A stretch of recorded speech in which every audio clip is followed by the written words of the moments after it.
So Cupra becomes a full-blown brand and start to create their own cars like the Cupra Formentor, which I really like by the way. So why are we still getting Seats turned into a Cupra? Or am I missing something here?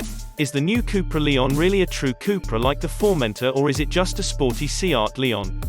Hello everyone. Welcome to Everything Cars and More. Let's review the Cupra Leon.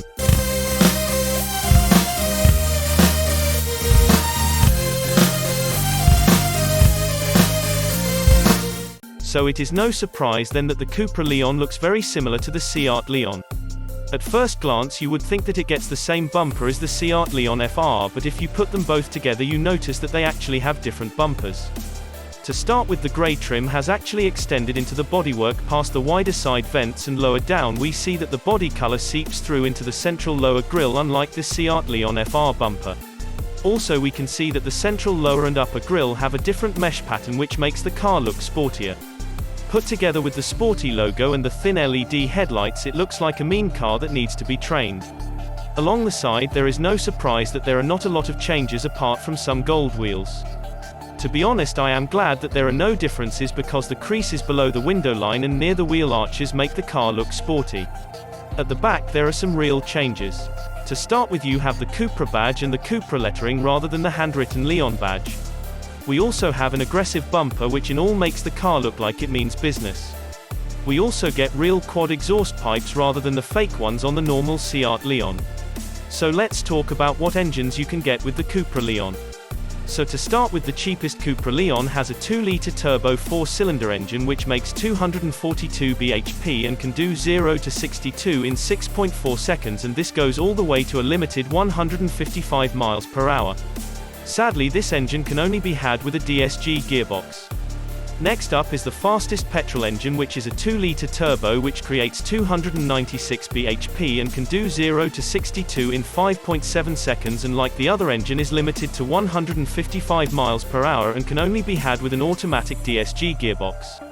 Next up you can have a plug-in hybrid model which has a 1.4-liter turbo engine and a 13 kWh battery to make a combined 242 bhp. This does 0 to 62 in 6.7 seconds and has a top speed of 140 miles per hour. The price for the Cupra Leon starts at £32,650. So on the inside it is very much like the normal Seat Leon. Everything is the same apart from the airbag cover on the steering wheel and the extra buttons, the infotainment system and the seats. So let's talk about what has changed. The steering wheel has the Cupra badge and carbon fiber effect on the airbag cover. We also have copper lines on it and some extra buttons which are the start and stop buttons as well as the Cupra button. The infotainment system is the same as the Seat one, which is okay but not brilliant as it is the new Volkswagen Group 1.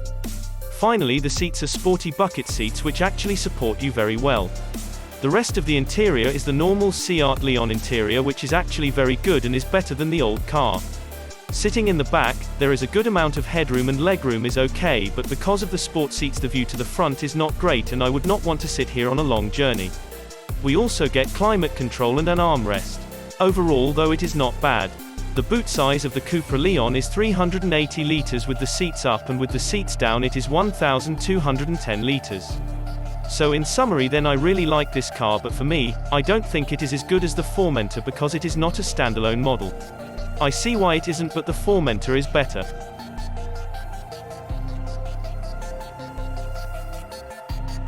If you liked this video, then please do not forget to comment, like and subscribe.